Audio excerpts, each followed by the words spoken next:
naman, gagawin natin ang highly recommended dessert ni Mars Nicki, ang coffee chocolate ice cream. Dito sa Mars Masarap! So ito na Mars, ang konti lang ng ingredients na kailangan natin.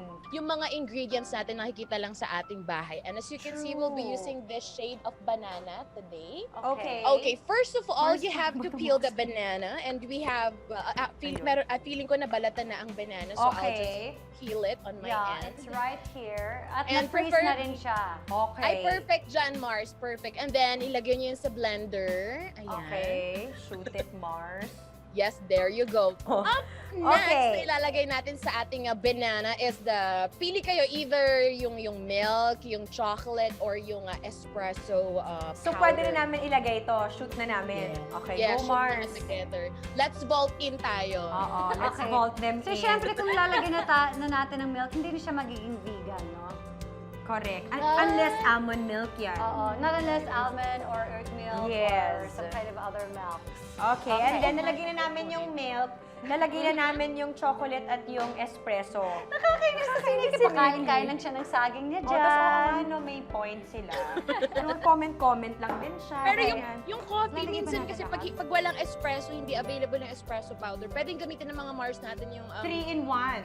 Lagay mo daw Yes. lahat, Mars. At, Once Okay. na nalagay natin lahat ng ingredients, which is I can see you already put them in, nag-vault in na tayong lahat, then we Correct. have to shake it and blend it all together. Until we reach a certain consistency na creamy.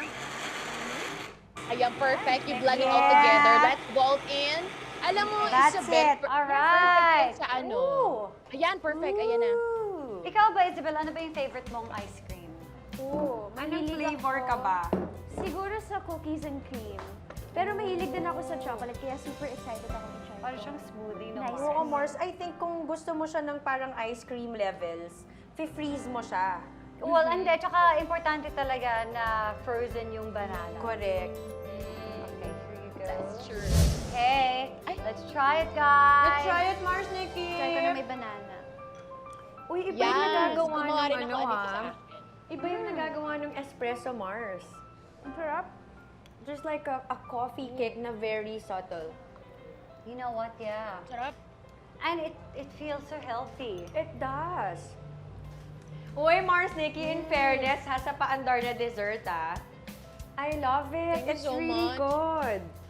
Nakaka-energize sa morning ng coffee for Diba? sure. Yeah, I was afraid na baka matapang yung kape, pero hindi. Hindi talaga. Nice one, Mars, Paano yung Nicki. afraid? Yeah, paano yung afraid? Paano daw yung afraid? Oh. Afraid ako ganun. Thank you na enjoy nyo. Salamat naman na gustuhan niyo yung recipe. Love it. good. Thank Na you, ano, Mars.